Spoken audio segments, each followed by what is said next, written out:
Hi there, Jesse here at EC Auto Repair. Have you ever felt like that you've been lied to? Has anybody ever looked you straight in the eyes and told you a lie, and it would have actually been easier for them to tell you the truth?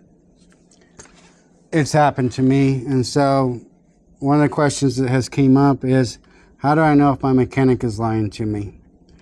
And I guess I need a little bit more information, like what do you mean by that? Like, are you feeling like that he's lying to you by he's saying we installed such and such part and you don't feel like they did? Or do you feel like that he's telling you that it needs one thing, and like maybe he's telling you your car needs a transmission and you feel like it's a lie? You feel like that it actually just needs a filter changed?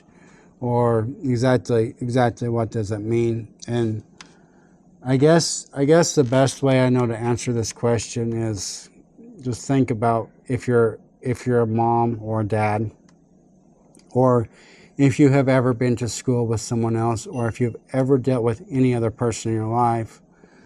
After a while, you can just begin to determine on if somebody's lying. Sometimes the eyes will tell the story, and honestly, sometimes the eyes won't tell the story. You know, usually police detectives will say, well, if a person looks down and to their left or to the right, that means they're lying. And, you know, there's just look up to the left and memories are created in a certain place, and other things are stored in another place inside the brain. And so if I'm right-handed or left-handed, my eyes are going to go to different directions. So while that can be a rule of thumb, it's not always a solid, hard truth, but it's always safe to just go with what we know. So if you're a mechanic, first of all, if you're going to mechanic, then there should be a level of trust. And I'll just speak for myself, because here we are, we're in Elk City, Oklahoma.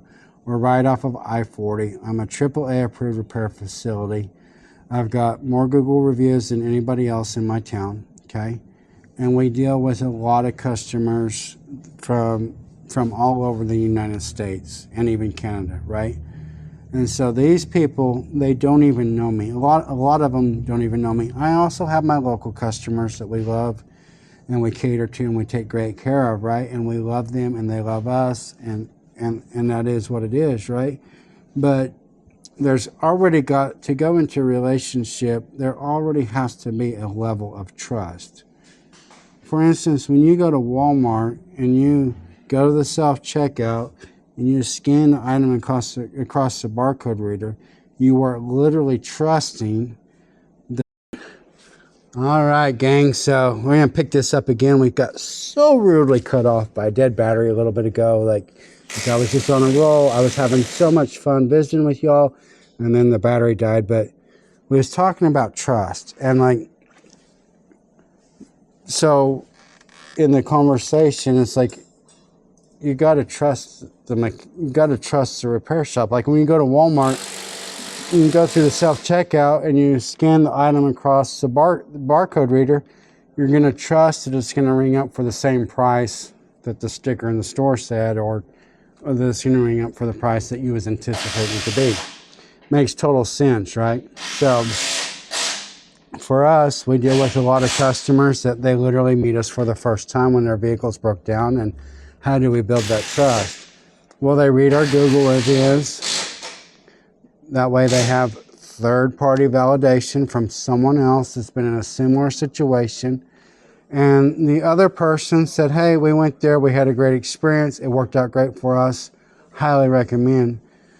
Are you going to have the same experience? I intend for you to, right? But it's literally just a third-party validation. Okay, it happened for them over here, so the possibility that it's going to go well for me is a pretty good possibility, right? That makes sense.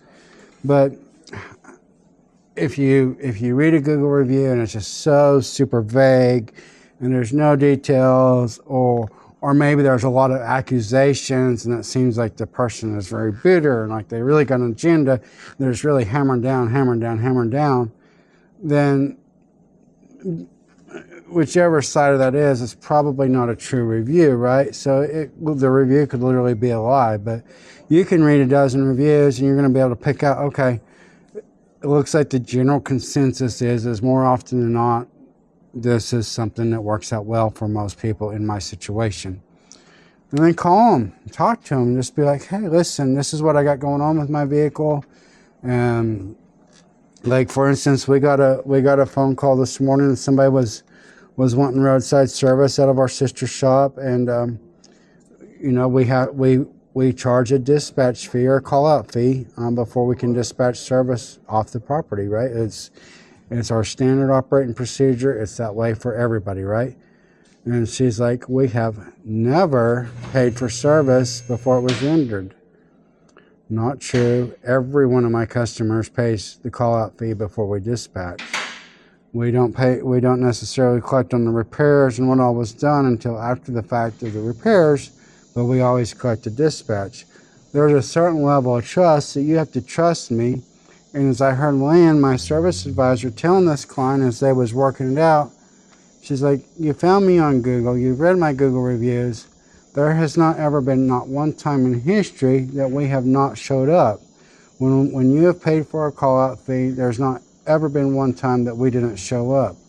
There has been a time or two that maybe somebody was like a couple 100 miles away, 300 or 400 miles away, and there was a confusion on the addresses, maybe the towns with similar names or something like that, and we've been able to reach out and we've been able to communicate and we've been able to refund them their money.